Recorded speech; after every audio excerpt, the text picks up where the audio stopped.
আসসালামু আলাইকুম, স্বাগতম জানাচ্ছি বিবিসি নিউজ আন্তর্জাতিক সংবাদে। শুরুতেই সংবাদ শিরোনাম, এরপর বিস্তারিত।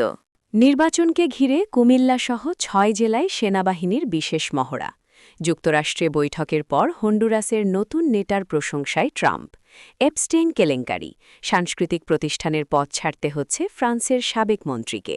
নাইজেরিয়ায় ৩ দিনব্যাপী হামলায় অপহৃত ৫১, নিহত ৩। দর্শক, এতক্ষণ শুনছিলেন সংবাদ শিরোনাম। এখন বিস্তারিত। আপনি যদি ইসরায়েলের ধ্বংস চান এবং মুসলিমদের পাশে থাকেন, তাহলে ভিডিওতে লাইক করে চ্যানেলটি অবশ্যই সাবস্ক্রাইব করে দিবেন এবং আপনার মূল্যবান মতামত অবশ্যই কমেন্টে লিখে জানিয়ে দিবেন। এখন বিস্তারিত। নির্বাচনকে ঘিরে কুমিল্লাসহ ৬ জেলায় সেনাবাহিনীর বিশেষ মহড়া। আসন্ন ত্রয়োদশ জাতীয় সংসদ নির্বাচন ও গণভোট উপলক্ষে আইনশৃঙ্খলা পরিস্থিতি স্থিতিশীল এবং অবাধ, সুষ্ঠু ও নিরপেক্ষ নির্বাচনী পরিবেশ নিশ্চিতে ব্যাপক প্রস্তুতি নিয়েছে বাংলাদেশ সেনাবাহিনী। আসন্ন ত্রয়োদশ জাতীয় সংসদ নির্বাচন ও গণভোট উপলক্ষে আইনশৃঙ্খলা পরিস্থিতি স্থিতিশীল এবং অবাধ, সুষ্ঠু ও নিরপেক্ষ নির্বাচনী পরিবেশ নিশ্চিতে ব্যাপক প্রস্তুতি নিয়েছে বাংলাদেশ সেনা। যুক্তরাষ্ট্রে বৈঠকের পর হন্ডুরাসের নতুন নেতার প্রশংসায় ট্রাম্প।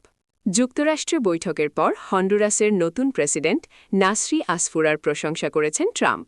দুই নেতা নিরাপত্তা, বাণিজ্য ও বিনিয়োগে ঘনিষ্ঠ সহযোগিতার অঙ্গীকার করেছেন।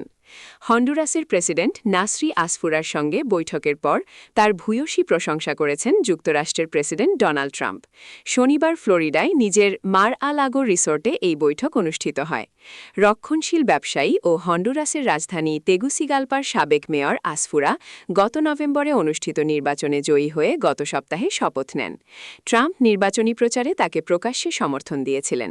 এমনকি আসফুরা পরাজিত হলে মধ্য আমেরিকার দরিদ্রতম দেশ হন্ডুরাসের জন্য যুক্তরাষ্ট্রের সহায়তা বন্ধ করারও হুমকি দিয়েছিলেন ট্রাম্প।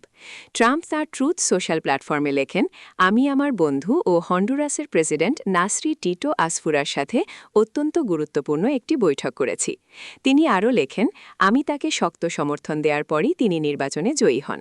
টিটো ও আমি আমেরিকা ফার্স্ট নীতির অনেক মূল্যবোধে একমত। নিরাপত্তা বিষয়ে আমাদের ঘনিষ্ঠ অংশীদারিত্ব রয়েছে। বৈঠকে দুদেশের মধ্যে বিনিয়োগ ও বাণিজ্য নিয়ে আলোচনা হয়েছে বলেও জানান ট্রাম্প। এপস্টেইন কেলেঙ্কারি, সাংস্কৃতিক প্রতিষ্ঠানের পদ ছাড়তে হচ্ছে ফ্রান্সের সাবেক মন্ত্রীকে। এপস্টেইনের সাথে সংশ্লিষ্টতার অভিযোগ ও কর ফাঁকি, অর্থ পাচার তদন্তের চাপে ফ্রান্সের সাবেক সংস্কৃতিমন্ত্রী জ্যাক ল্যাং প্যারিসের আরব ওয়ার্ল্ড ইনস্টিটিউটের প্রধান পদ ছাড়ার ঘোষণা দিয়েছেন।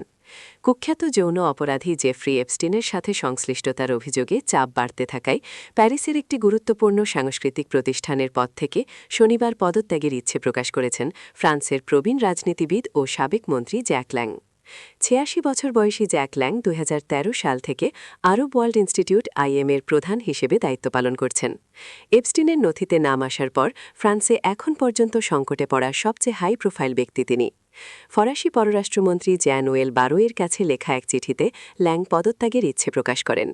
পররাষ্ট্রমন্ত্রী সাংবাদিকদের জানান, তিনি চিঠিটি গ্রহণ করেছেন এবং আইএমএ-এর অন্তর্বর্তীকালীন সভাপতি নিয়োগের প্রক্রিয়া শুরু করার পরিকল্পনা করছেন।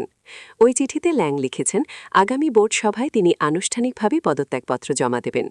এই ঘটনার জেরে রোববার তাকে পররাষ্ট্র মন্ত্রণালয়ে তলব করা হয়েছিল। তবে পদত্যাগের ইচ্ছে প্রকাশের পর সেই বৈঠক বাতিল করা হয়েছে বলে মন্ত্রণালয়ের একটি সূত্র নিশ্চিত করেছে। নাইজেরিয়ায় ৩ দিনব্যাপী হামলায় অপহূতি ৫১, নিহত ৩। নাইজেরিয়ার কাদুনা রাজ্যের ৪ গ্রামে ৩ দিনব্যাপী হামলায় অন্তত ৫১ জন অপহূত ও ৩ জন নিহত হয়েছেন। অপহরণগুলো একটি সংগঠিত ও লাভজনক অপরাধ হিসেবে বিবেচিত হচ্ছে। নাইজেরিয়ার উত্তরাঞ্চলীয় কাদুনা রাজ্যের ৪টি গ্রামে গত ৩ দিন হামলা চালানো হয়েছে। এসব হামলা চলাকালে অন্তত ৫১ জনকে অপহরণ করা হয়েছে এবং ৩ জন নিহত হয়েছেন। শনিবার দেশটির নিরাপত্তা বাহিনী এ তথ্য জানিয়েছে। হামলাগুলো হয়েছে রাজ্যের দক্ষিণাঞ্চলে, এলাকাটি খ্রিস্টান প্রধান। জানুয়ারিতে এখানে গির্জায় হামলার সময় ১৮০ জনের বেশি মানুষকে অপহরণ করা হয়। শনিবার স্থানীয় সরকারের কাজুরু এলাকায় সশস্ত্র ব্যক্তিরা এক যাজকসহ ১১ জনকে অপহরণ করে। এদিন কাছাকাছি আরেকটি হামলায় ৩ জন নিহত হন। একই ঘটনায় স্থানীয় মসজিদের এক ইমাম ও ৪ মুসল্লি সহ ৪৮ জনকে অপহরণ করা হয়। এর আগের দিন কাজুরু এলাকার মারোতে যাওয়ার সড়কে দুজনকে অপহরণ করা হয়। বৃহস্পতিবার মারোতে হামলাকারীরা ঘরবাড়িতে ভাঙচুর চালায়, তবে সেখানে ক্ষতিগ্রস্ত মানুষের সংখ্যা জানানো হয়নি। এখন পর্যন্ত কোনো গোষ্ঠী এসব হামলার দায় স্বীকার করেনি। 2025 সালের শেষ দিকে ধারাবাহিক গণ অপহরণ নাইজেরিয়ার উদ্বেগজনক নিরাপত্তা পরিস্থিতির দিকে দৃষ্টি আকর্ষণ করে। ওই সময়ে উদ্ভূত পরিস্থিতি সামাল দিতে নাইজেরিয়ার প্রেসিডেন্ট জরুরি অবস্থা ঘোষণা করেন এবং একই সাথে সামরিক ও পুলিশ সদস্য নিয়োগ কার্যক্রম শুরু হয়।